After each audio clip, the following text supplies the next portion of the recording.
Alright, so today's one of those days where I'm not sure whether I am faffing around and getting something that doesn't really matter to a level of perfection that no one will notice, or whether it's something that is actually worth doing and it'll take the thing visually to another level.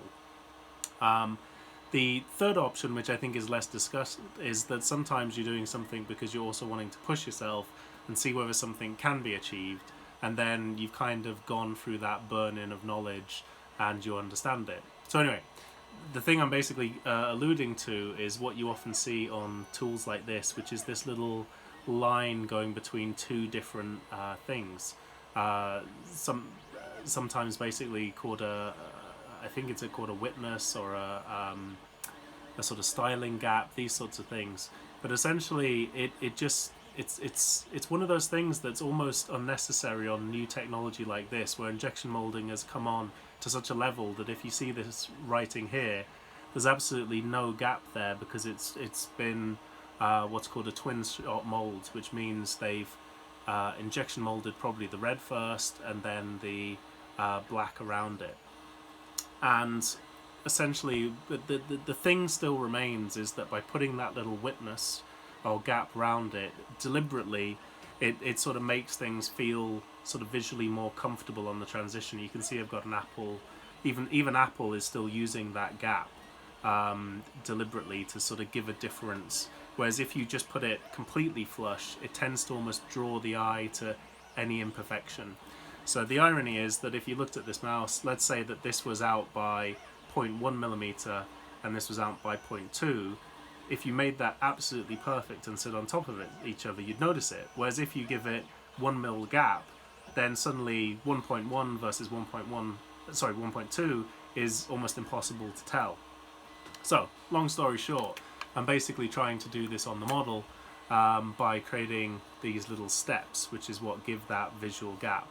And it's kind of funny to think that both this line here, which I see whether I can line it up to the camera, it's quite tricky.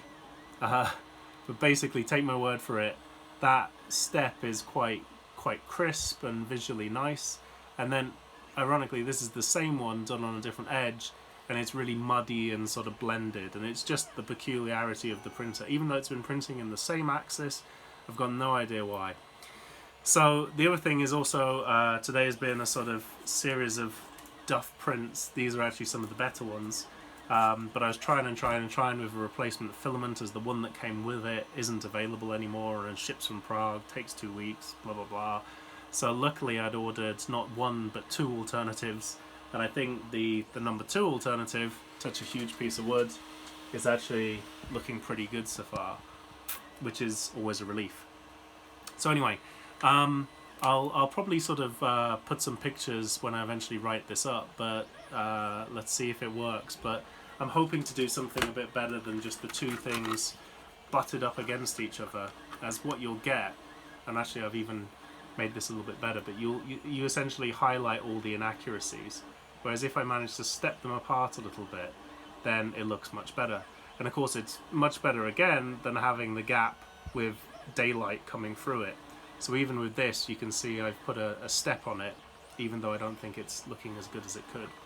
So it's kind of funny to be in the world of 3D printing, trying to apply what I've learned at a professional level at companies like Dyson and Lego, but then trying to actually sort of design within, should we say, the limited palette of what a 3D printer can do as opposed to a proper injection molded tool.